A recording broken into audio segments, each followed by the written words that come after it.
Okay. I'll have a backup Okay. Yep. I see if you that. need it.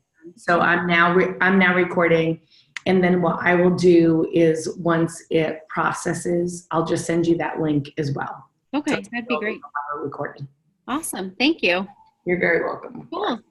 So I just have some questions that we sort of generated as a group, as a class, that we can sort of go through. And I guess we have more to talk about. We can always do that too. So Sure. yeah, great.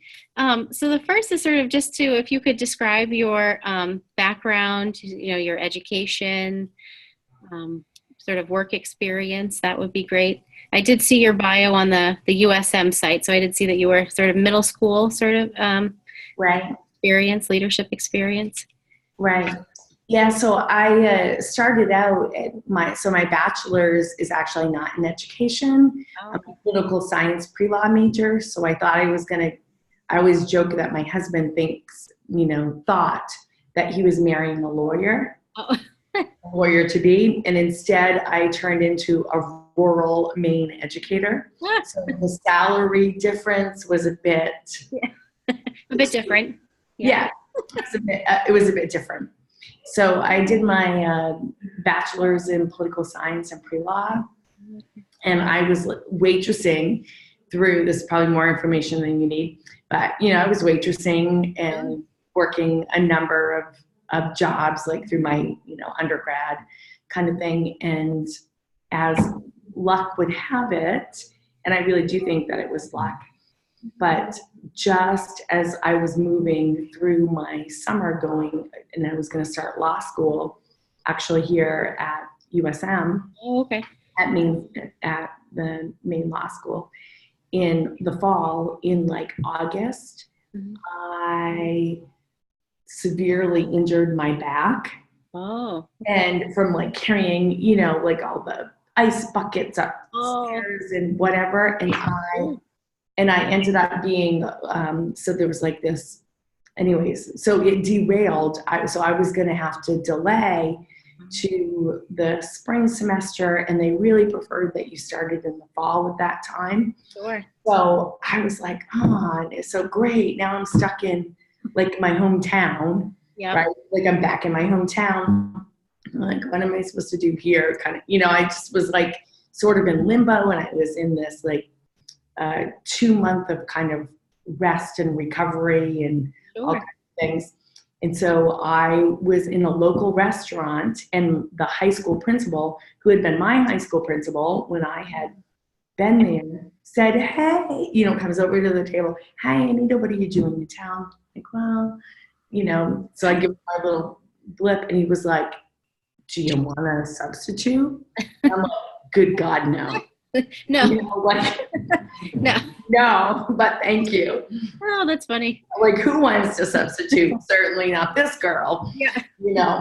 And so then he talked and, cajoled and went away and came back. And so I like sort of guilted me into being like, okay, fine. I have no background in this. This isn't, but I'll come in and help. And so he sort of guilted me because one of my former teachers had had a heart attack over the weekend.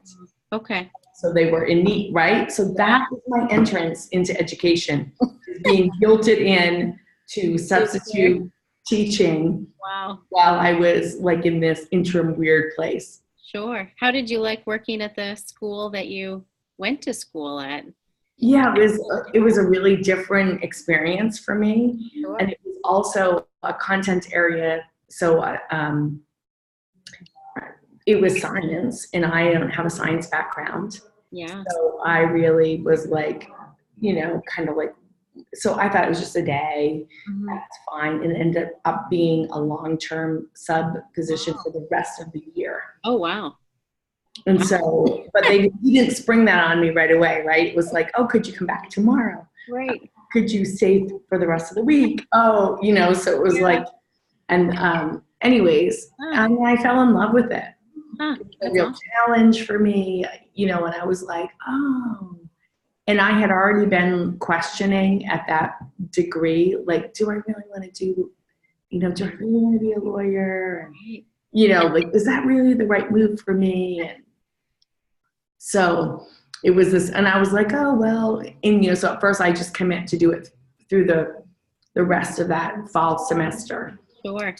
Anyways, so that was my entrance. And then I was like, dang, this is hard work. These poor teachers, right? Like I need to, so in the spring, I was like, well, I will, you know, I'll delay going to law school until the fall. So I might as well take a class, you know, or two in education. So through UMaine Orono, I signed up, I think, for 2 classes just to be like, okay, you know, I'm doing this gig on the side, like, which was a full-time, you know, position, but like, I should probably know what I'm doing. Anyways, so that was my entrance. Well, that was my switch. Yeah. I never went to law school. Okay. And instead, I went into a master's degree to get my your teaching. Yeah. Yeah, so it was called the MAT. Okay. At the university at that time. So I, you know, and it was kind of modeled after the ETAP program here at USM. Sure. You know, you already have a degree in something else and you're going to come into education. Yeah. So that was my entrance. Wow. Huh. And then, so I was a social studies, an ELA in social studies middle level teacher. Well, I should say on my journey to get to the MAT, I spent 1 more year and I spent it at the elementary school. Oh, okay. So wow. I was like, well, is this really like I was pretty sure that middle school was not the gig for me. Oh. But I know. Yeah. And that's where I ended up. So my life is full of that. Like what you think that the direction you're not going. Yeah. I'm pretty sure at this point in my life, I'm always like, well, it's probably going to be where I head. If I think I'm not going to go there, that's where I'll head. That's where you'll be. The consistent, you know, sort of the consistent pathway. So I spent a year after that long-term sub of being at the elementary in 1st and 2nd grade. Oh. And I fell in love with that. I thought I was in special. So I worked in special education, took classes on the side. Yeah. And, you know, kind of thinking about like, is this really what I want to do or not? Mm-hmm. And then after that year, I enrolled in the master's program. Wow. And then ended up doing my, because the master's, we actually did a full semester with 1 placement and then a full semester with another placement. Okay. So I did a full semester placement with elementary. Yep. And then with middle school. And so that was, and not just because they said it makes you more marketable, you know, kind of thing. I was like, okay, fine, I'll do middle school. And I totally fell in love with middle school. That's right. And then was offered a position in my hometown at my middle school. So it was like the first, you know, the first interview that I did. And so I spent 10 years kind of teaching in a variety of ways. And my master's was really about, we did a number of really cool things. So I brought teaming back to my local district where they never really had that concept of a 2-person team. And, you know, all kinds of sort of innovative things that they were really looking for. Sure. So I had lots of great experience. I got tapped pretty quickly to work at the University of Maine. Yes. So within my first 3 years of teaching, I was also part-time faculty at UMaine Orono. Oh, okay. And then by my 5th year, I had taken over for somebody who had gone away on sabbatical. But I was doing my full-time job. Teaching as well. Full-time job in the like evening. Oh my goodness. So, so it was like a crazy kind of experience. Yeah. And then my pathway led me to, I was really sure I wasn't going to do administration. Mm-hmm. So I was passionate about teacher leadership and what is that like? You know, I was really involved with delivering a lot of professional development locally and then doing all this university work in Orono and part of their programs. And so I tried to look for a teacher leadership program that was in the state or in the region, and there was just none to be had at that time. Okay. So I ended up doing an online program through Walden, Oh, which was very, again, like the pathway where I'm like, oh, I'm so face to face. sure. Yeah. But it was an amazing experience. I was the only person in New England that was part of the cohort. And, so like did summer residencies in Indiana, in Bloomington, Indiana, Oh, and wow. in Miami. And, so I had all these really cool experiences. Yeah.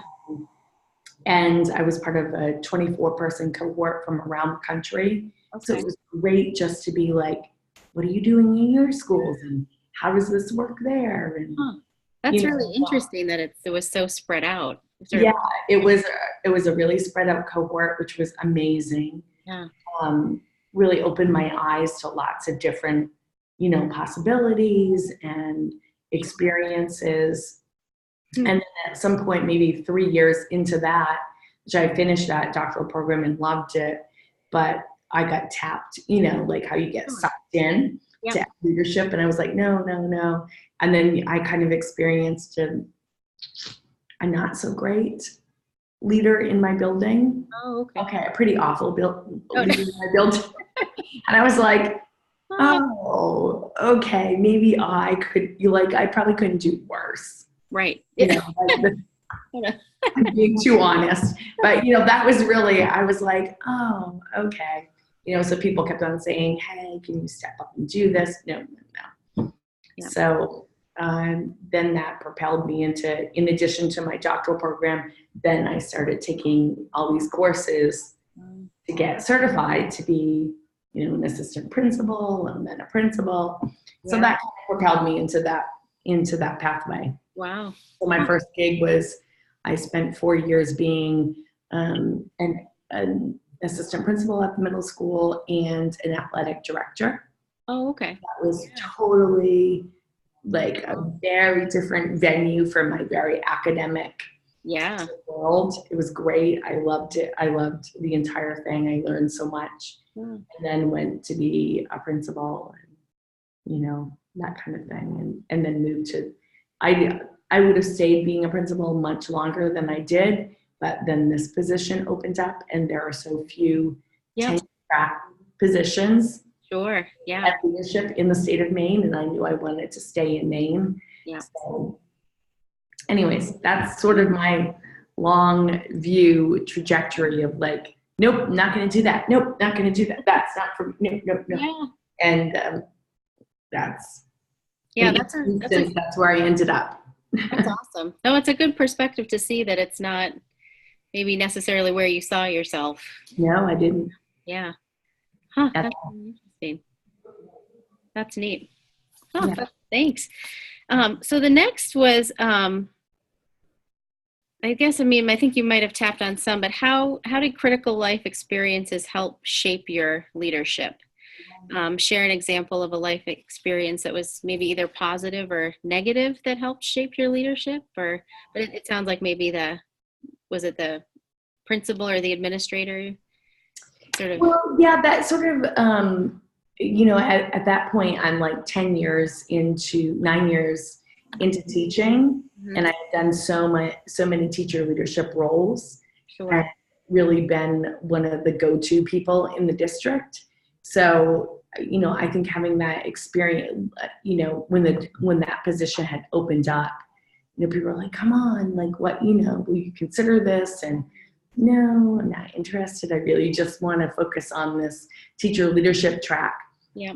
Then having that experience of being part of this community that I really loved and felt really committed to, and really seeing how somebody can come in and create a toxic environment, where it had been so positive and progressive. Yeah. And, like, wow, how can that happen within such a short period of time? Made me really sort of rethink that. And I didn't think about it as like, oh, this trajectory that I would be on from then on. Sure. It was more of like, oh, okay, somebody needs to step in because this can't last. And it didn't, the district didn't allow it to last, thankfully. Yeah. So if I'm going to be here, and I have strong views about, and I'm willing to invest, then why wouldn't I consider that you can at least serve in that way? Right. But I would say the reason that, so my dad was a minister. He has since passed away 3 years ago, but he is the most influential teacher and guide in my life. Yep. So I watched him. Like I always say, he's the best professional development I ever had, because, he differentiated from toddlers to 105-year-olds. Sure, yeah. I just watched him do that sort of in a seamless way, incorporate humor and, relevancy and life examples and application, and include so many different people, and engage. And so I did. So he was definitely like a leadership. He was my go-to leader, yeah. like in terms of like, how do you create relationships with meaningful relationships with people? How do you make school really relevant and meaningful to the community and, to life beyond the walls? Yeah. So and for people to feel, that it has a purpose. And so that's another piece for me, that he was always this guiding force and leader. Sure. Where, oh, that's that's kind of how you do this work. And for it to be not about you, really, but to be mission driven. Yeah. Oh, that's awesome. Yeah, that actually leads right into our next question, was sort of, who was your mentor or someone that encouraged you in leadership? Right. Yeah, so definitely my dad was very much like, whatever, like that it's your responsibility to lead, but really came from a servant leadership perspective. Yeah. Which sort of makes sense, right? Yeah. No, that's interesting. I'm giving a presentation tomorrow night on servant leadership. So. Oh, so see, we are akin. We are totally akin. And so, that was like before I knew the term. Sure. I knew all the tenets of it because I had witnessed it my entire life. Yeah. And had been brought into that's how you lead, by serving. Right.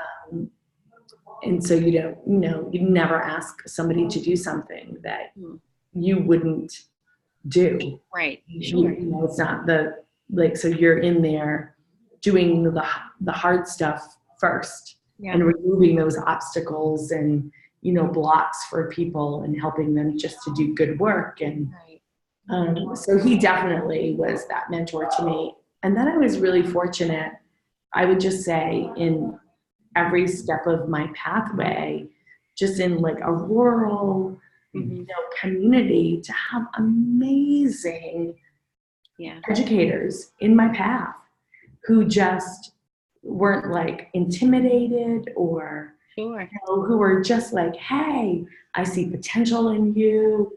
Yeah. What can you do? So I had the first principal that I served under was very much like that. It didn't matter that I was a first year teacher. He was constantly tapping me for like, oh, like you've got something we can use, right? And, so you felt really like you belonged and you mattered. Yeah. So they really fostered that leadership. Totally fostered that. And then the principal that I worked with when I was assistant principal and athletic director, he went to the superintendent and school board and changed the role to co-principal, which was just because he was like, look, she's the academic, she's the go-to, she's the person that everybody goes to. Sure. Yeah. The teacher, like she has more experience in that. My pathway has been through, athletics and managing buildings. Oh, okay. So it was like having that, nothing I've ever asked for. Sure. Be able to say, no, I want to bring you in as a That's awesome. principal, as opposed to just remaining as an assistant principal. Was, so just like I had all these instances through I've just been really blessed. Yeah. To have people who have been who I have just been in the path with, who have just been wonderful mentors. And I know that that is not true for everyone. Sure. I mean, yeah. So I feel really like, wow, I'm so grateful. So do you think that has really brought out in you your sort of desire to sort of foster teacher leadership and the leadership that you do at USM, or sort of outreach things that you do in other schools? Yeah, so I do, from my very early years as a teacher, I got involved with the mentor training, and so since 2003, I was one of the original people that was trained by the state, and then I've rewritten the curriculum for that and really done a ton of training. So I think that that's been, between, sort of my upbringing with my dad and just how you mentor and help others, and like that's your role and responsibility. Yeah. And then these people that have been part of my professional life, who have really also kind of fostered that. I think it really led me down that path, and it's exactly why I knew that my doctoral program was going to be in teacher leadership, because I really wanted to foster. Yeah. Right? That's what I was interested in. Sure. Really fostering and empowering other teachers. Yep. And so I wanted to figure out ways to do that. And I just really had kind of shut off like this administration, like, well, that wasn't a pathway to do it. Yeah. And I realized like, oh, that was faulty thinking. Right. Really, because then I have access to being able to create structures and processes for teachers, that if I remain in the classroom or become just a coach, right. But like I would have the same sort of opportunities to create those structures and that climate and culture for teachers. Or when I came to USM, to really be able to say, well, how can I help support other people who can do that in their communities and in their schools? Yeah. So, that's awesome. Yeah, that's definitely been, really influential to me. That's great. Yeah, I think the mentoring too is so important, especially for any new teacher or new staff or anything, just to help them to stay or be successful. Right. Retention is a real issue. It is. Yeah, definitely. It's and understandably, because the demands for teachers. Yeah. And for educators is just incredible. It is. Pay, not so incredible. Exactly. A lot of work for, a lot of stress. Yeah, it is. And it's a lot of responsibility. Yeah. And I think that's the thing that I love about educators, is that their level of responsibility and dedication does not match either the status or the salary. Right. So then you really feel like, whoa, right. What can I do to support and help and foster, and to sort of make the difference. Exactly. Yeah. Well, that's really, that's good. We've been talking about that a lot. Nice. Yeah. So let's see, how would you describe your leadership style? And I guess, do you have any specific model? I mean, I know we talked about the servant leadership, but do you think anything else, like sort of transformational, or I don't know what? Yeah. And so I'm not so much a transformational leader. So I would definitely classify, if I was going to classify in addition to servant leadership, I really take an instructional leadership bent. And, I believe in things like shared leadership and distributed leadership very much. So those are definitely philosophies. But I would say that the two big categories that I see happening in sort of in the literature and playing out are transformational and instructional. Sure. So I really fall in that camp. Like transformational, I really appreciate that it's like about, the shared vision and the culture and the climate. Sure. Yeah. If I really want to improve student learning, then that's why I really choose to invest in the instructional leadership piece. Yeah. I think it's the heart of what we do in schools. Yeah, definitely. So, then I want to think about well, how do I help support and improve teaching practices in order to improve student learning?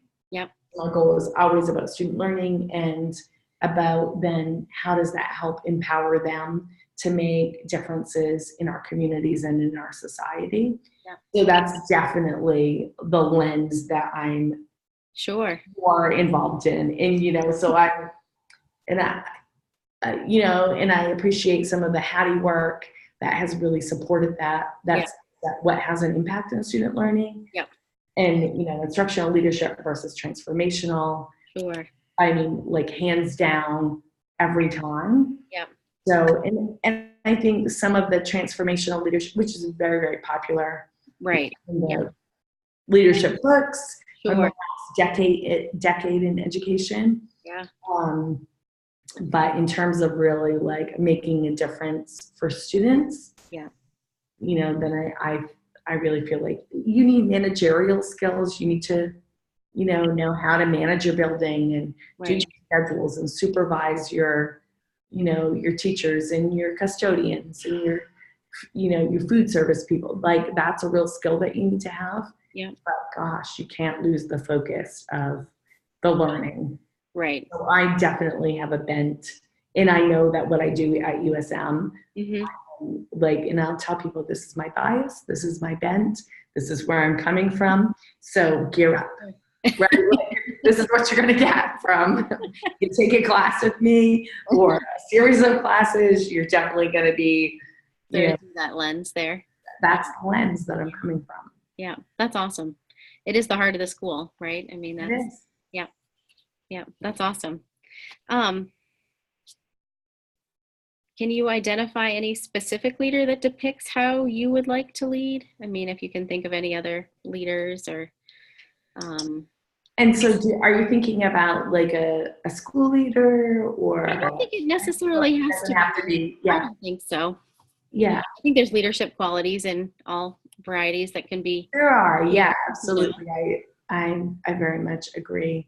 So I also have like a social justice bent to like my lens. So my dissertation work was around service learning. Yeah. So I did a ton before, again, like I said, before coming into administration, and then after coming into administration, really looking at service learning.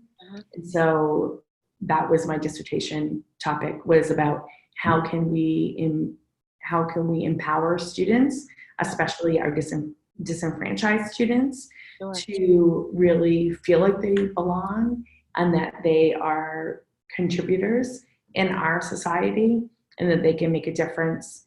And so I have a bent towards, you know, that service, learning part, project-based learning, place-based learning, all of those pieces. So, you know, like people like Desmond Tutu, like those are people that I also look to like, oh, wow, how are they being impactful?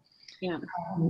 People like, you know, Philippe Cousteau, who is Jacques Cousteau's grandson, and really doing this educational, like, project citizen service kind of, you know, work is appealing to me. You know, so it's like more of that sort of. I look to people like that who I feel like aren't just doing the philosophical piece, right, but have the philosophical piece that just flows out of them in practice. Yeah. And so those are people that I think that I really look to feel like, oh, that's inspiring to me. Yeah. It's not what I live up to, right. but it's like it's very inspiring, and I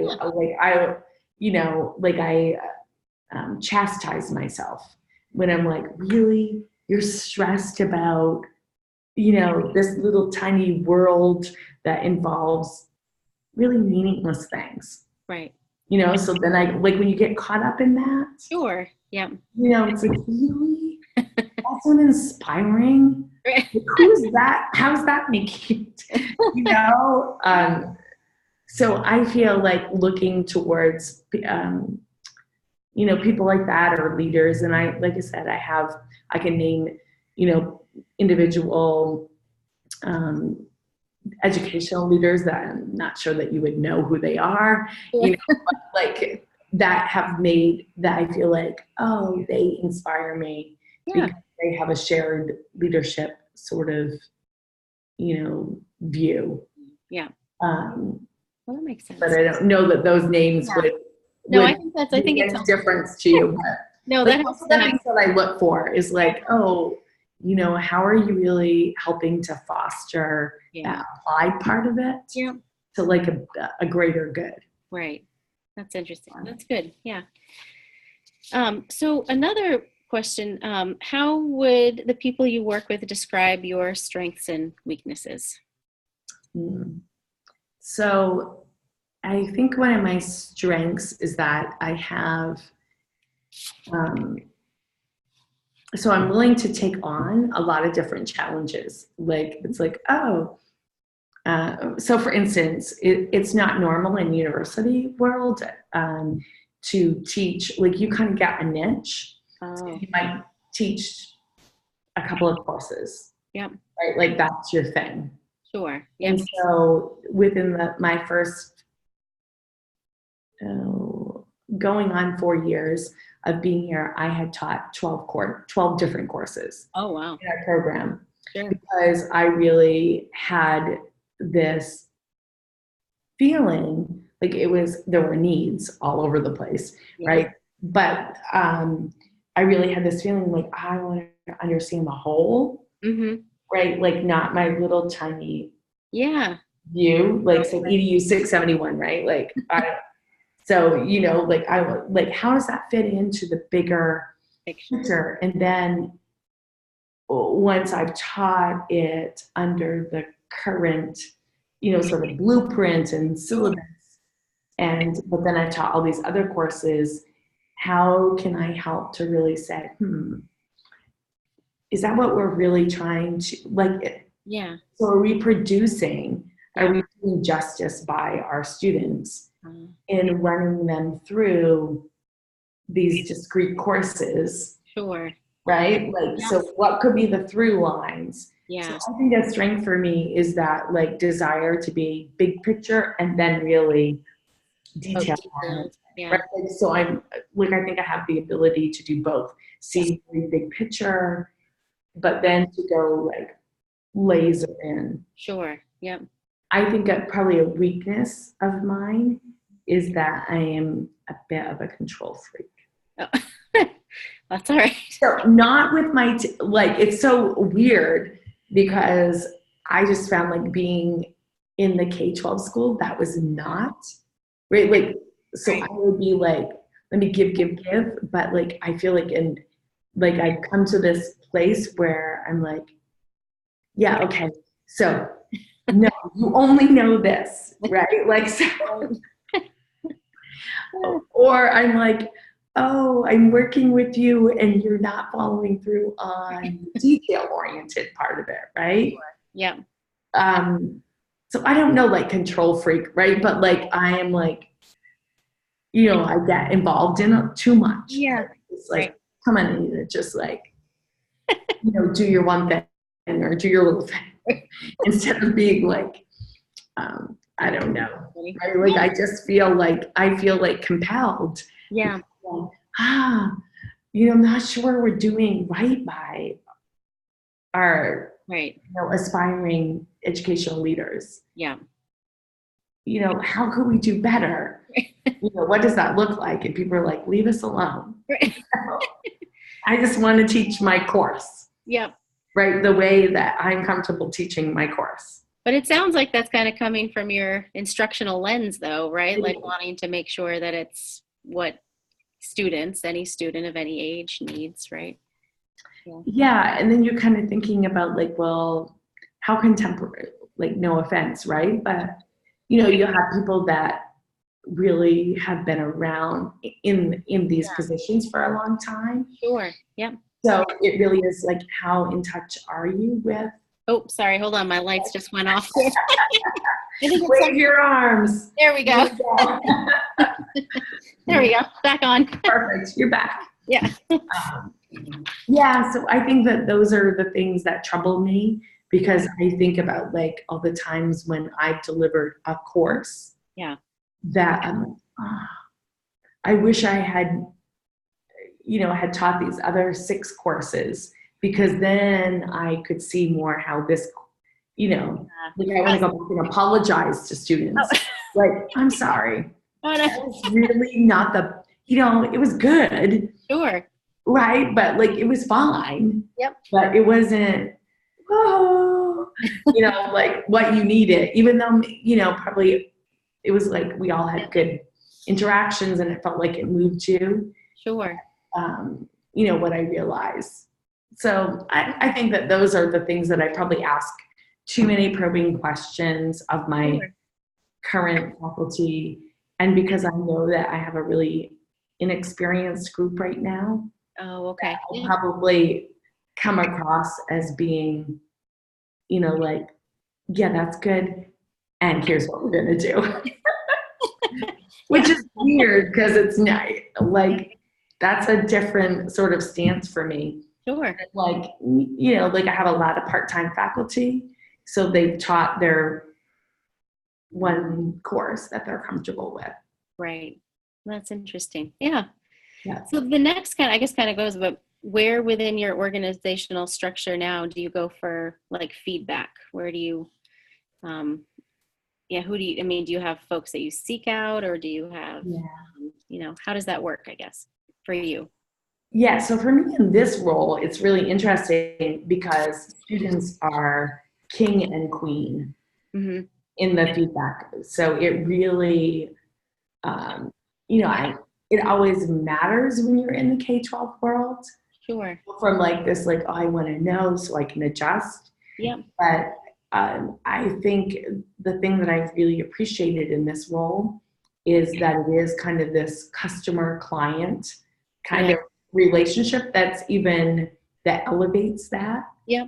So, and for me, I don't look at it because it's not, frankly, if we're making a profit or a loss. Sure. Not my gig. Yep. Like that's not my concern. Right. I mean, and that sounds awful. No, it's not like I don't want it to be profitable. Of course, I get that that's how this all works. Sure.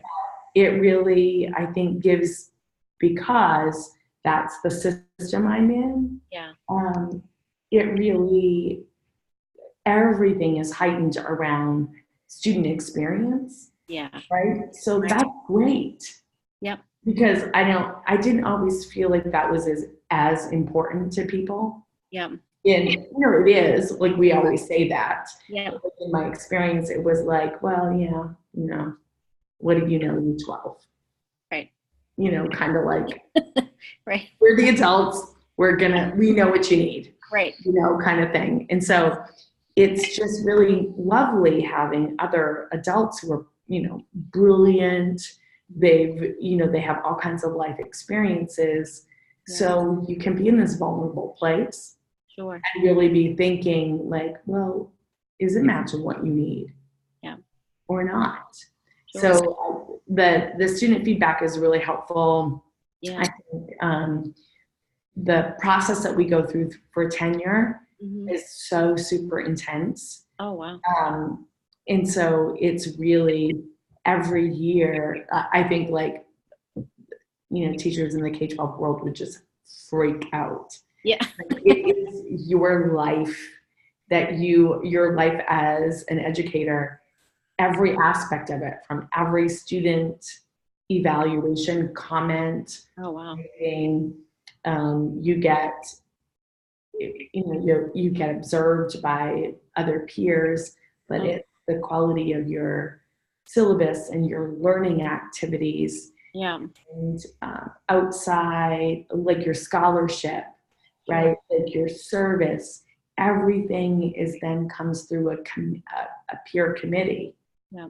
And so you're getting you have a box, not like a portfolio, you have a box of artifacts and all of your data.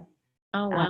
Comes through and you have to write out your narrative. It's called the space data dossier work. It's really intense. It's like a 50-page document that you're constantly reviewing, adding to, revising, and then you do an oral presentation Oh, wow. to your peers, and every 2 years it goes up the chain to the dean is reviewing all of that, and the provost, and it keeps going on. So it's just, it's an intense and like there's so much reflection in it, right? Like about like, oh, these are the areas that I'm doing well, here's my next steps, right? And like then there's also like, I'm trying to prove that you should keep me on, right.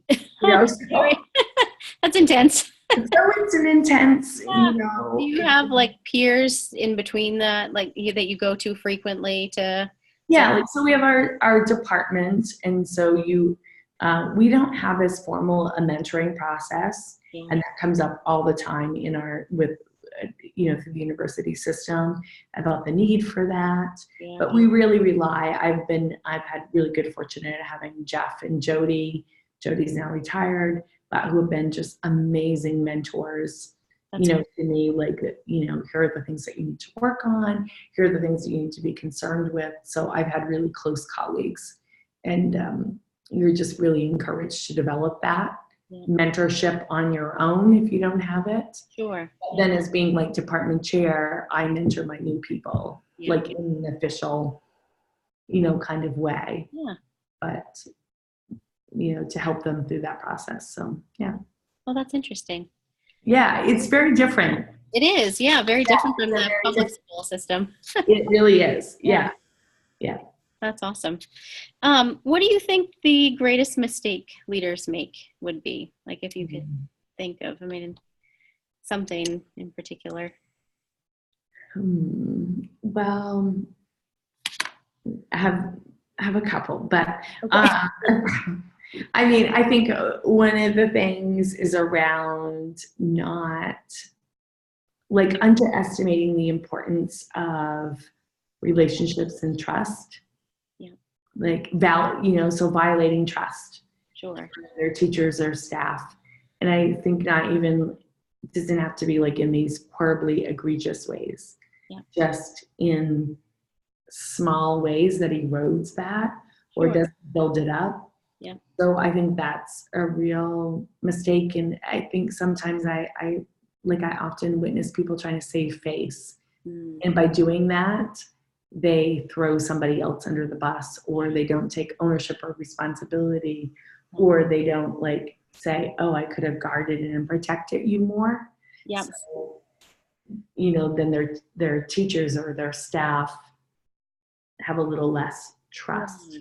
I think we've seen that as sort of a thread through all these different types of leadership, this sort of value or sort of moral, I guess, that you sort of have this compass, I guess, per se, and you build the trust, but then you need to maintain the trust, and that people can really see through it when it goes right, I guess. Yeah, absolutely. And I think that's part of the being honest and authentic, being able to say, oh, I messed up, or just like we would with kids. Yeah, right. Come in and apologize. I lost my cool yesterday. Yeah. That was unacceptable. Yeah. Like that's not okay. And so I think just being willing to do that and being vulnerable in that way is some of what I see is really, mistakes that leaders make. I think another one is just the change, like leading change.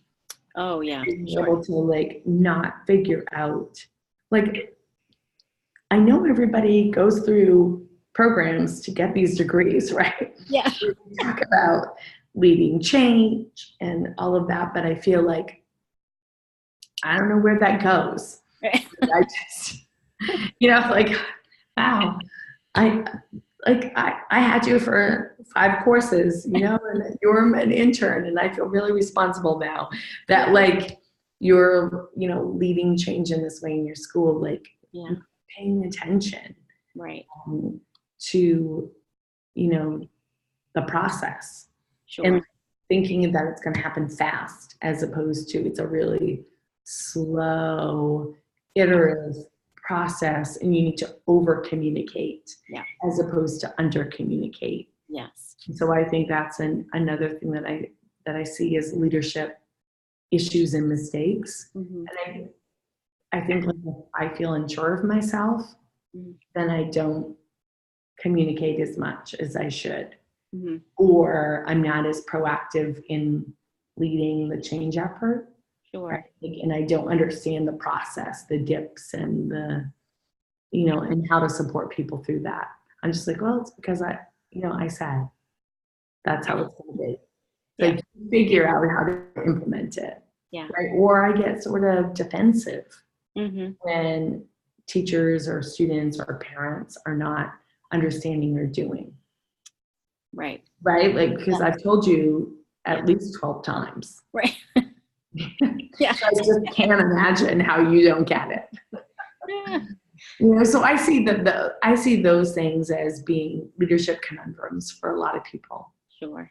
Yeah.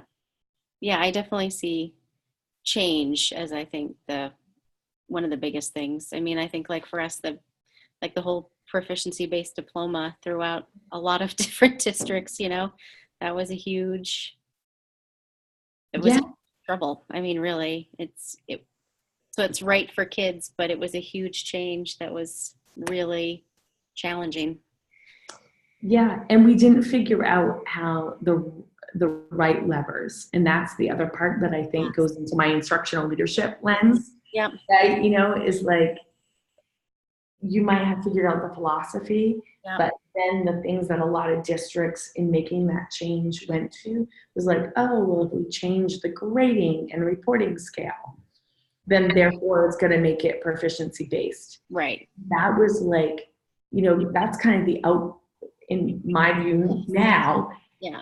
That's kind of would be the outcome of doing lots of other work that were proficiency based learning and education. Exactly. That didn't happen. No. It was just like, oh, there's this magic if you do this 4-point scale. And there was no magic to it. Well, that's what I kept getting hung up with. It was like, it's not about the end result. It's not about the grade. It's about the instruction and the shift in instruction and all. That's the best part, right? Like that's what. Right.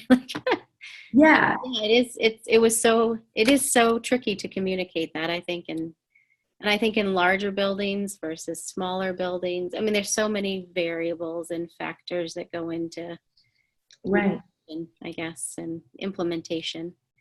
Yeah, and it really is, and I think that, so those are the things that I think leaders fall down on. Yeah. Because they might have the philosophical bent toward it, but they don't understand the key steps or drivers, right? So like they can see this. Yeah. And proficiency is a great example where it's like, oh, well, we need to change the transcript and the grading and reporting. Yeah. Yeah, but that's like that should be that's the end, but people focus all their attention on that. Yeah. And then it becomes a rule game. Yeah. Well, you have to do, how many retakes do you have to, and are there debates or not? Like, so then everybody's gaming these rules. Right. Yep. Right. So I think those are the things of being able that I see. And I also see people not being able to make connections as leaders.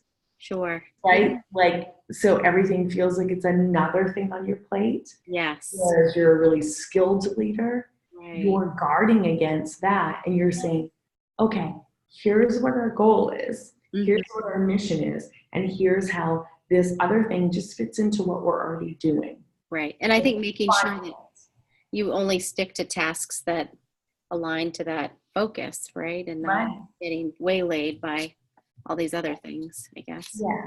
So I think that's because then your staff feels overwhelmed. Yeah. And everybody's already overwhelmed. Right. And stressed, right? Yeah. So like really, I really see that as a skill set of a leader. Yeah. Are you able to make sure that you're doing the heavy thinking? Right. And, the shielding. Yeah. Like, okay, wait a second. Right. Right. Try to figure out Yep. how that's supporting what we're already doing. And if it's a totally other thing on our plate, Sure. we have to think about Yeah. the room on the plate. If not, can something go? Yeah. Yeah. It was nice, but maybe not as Right. needed, Yeah. right? And if it can't, then I have to be like, I Yeah. think we can add something more. No, it's like that book, Focus. Yeah, Booker, I think, is our that. smoker, yeah, Yeah, that was a great book in one of the last classes, just addressing all of that, which yeah, was interesting. So yeah. Well, let me see. I could probably let me get. I have to pick up my daughter at basketball practice. yeah, you do So that. let me see if I can get in another question here. Um, what do you think? Sort of two. What has been your greatest challenge, and then what has been your greatest success as a leader? So I would say that I'm going to go back to being a new ed leader. So like 4 years into, K-12, so being in this co-principal role. And we had a superintendent in our district that came in. So our district hired a superintendent. And I really think that probably the school board really gave her, a mission. Mm-hmm. It was pretty clear. And the mission really was about coming in and sort of cleaning up our high school, middle school. Yeah. So there was a lot of kind of, dissatisfaction maybe with the outcomes of our high school. And we were a really high performing middle school. Okay. And had been identified. And like I said, that's how like USM came. So like we were high poverty and we were beating the odds. Yeah. So they sent teams of researchers in to say, oh, well, what are you guys doing? Yeah. That was really resulting in, kind of like unexpected results because you're an outlier. Yeah. So we'd had those experiences and we were really super focused, like I said, in this instructional leadership, like equitable, like we knew we had a lot of poverty. And so how are we raising the bar and really engaging in this? Yeah. This particular superintendent came in and within a year had really wreaked havoc in our community so that's why I left. I'd been there, like I'd lived there my whole life, came back. Sure. Had taught for 10 years. My husband and I bought a house, Yeah. All of those things that you do. And then I had spent, 4 years in administration there. Sure. So in the second year of this, I mean, it was just awful. Yeah. It was just terrible. Like I can't even tell you how toxic the climate became. And it was like this scary place. Like you'd come to work and you didn't know. Oh no. Like what you were going to experience. It was just an awful thing. Oh. And by the end of that second year, we had 10 administrators, like building level administrators, and 9 of the 10 administrators left. Wow. Oh wow. So that's pretty telling. Yeah. Right. Yeah. And interestingly, the only administrator that stayed was the high school principal. Wow. Really? The one person that they were trying to originally get rid of. Really? Huh. And everybody else, from special ed director to curriculum director. Really? Principal, elementary, assistant principal, all of us left. Wow. Because it was just. Jeez Louise. Yeah. And so many teachers vacated. Wow. We had over 50 teachers that left. Yeah. Really? Yeah. So it just decimated that whole area. So I just kind of watched. I would say that was the most challenging for sure, because it was very, like you got sucked into all this, like, sort of Facebook things and like petitions and like ugly demonstrations and just awful. It must have really affected the student performance as well. Yeah. So students were really, it's hard to ignore, like you try to shield that. Yeah. Students are not immune to all of that that's going on. So I'd say that was the most challenging experience I've had, and having to like be like, I gotta walk away. Yeah. Like I can, like you're torn to be like, how can I stick this out and protect? Sure. Yeah, I can't, like I can't continue to go to these 18 meetings and be like, yeah, that's so unacceptable. right. So, Wow. but I always think about like that experience. I probably would have happily stayed in my community. Yeah. I would have gone on to be a principal in a different community with Rick Lyons, who's an amazing superintendent. Yeah. And I experienced a totally different, A-team environment and culture. So that was really good. And I probably wouldn't have come to USM. Right. And done this. So I think, like there are reasons. Yeah. Like I always just have to be confident that there are reasons through everything that you go through. Yeah. It's okay. It doesn't feel good at the moment. Right. It's a learning experience, everything. Yeah. And it, definitely there's that power in like, ooh, what not to do. That's Huh, that's interesting. Yeah, that wouldn't want to repeat that. No. So what about what do you think your greatest success is? Sort of. I would say that my greatest probably success, I feel, was going into that next phase when I went into, I was principal. I'd never, was an hour away from my community. I'd never been a part of that community before. Yeah. So it came in cold, and I really had to establish credibility. Mm-hmm. They had come off somebody who had been with them for like 30 years. Oh, wow. As their principal. Right. So they were kind of stuck in their way of doing things too, right? Sure. Because it was the same leadership for that long period of time. And so I really think that, like, for me, it was a great mark of success of being able to come in, build really strong relationships and trust right away, to be able to then elevate the instructional practices that were going on, and to have people who didn't know me from a hole in the ground, had no reason to believe in me, right? Like that were willing to say, oh, we're doing great things with kids. Mm-hmm. How can we elevate our game? And so I think, like, for me, that was, that's awesome. That was really validating. Yeah. To go into these like blue ribbon school, you know what I mean? And to be able to then like feel like you had something to offer. Yeah. And that you were helping to support and elevate, not just sort of maintain even in that first year out. So that's interesting. Yeah, I think that would be challenging to come in after someone had been there for so long. I mean, and then had done a great job. Right. Yeah. So it's one thing if you were coming in, it's like, well, anything is better than this. Sure, right. What we have. Yeah. Right. Yeah. Oh, that's awesome.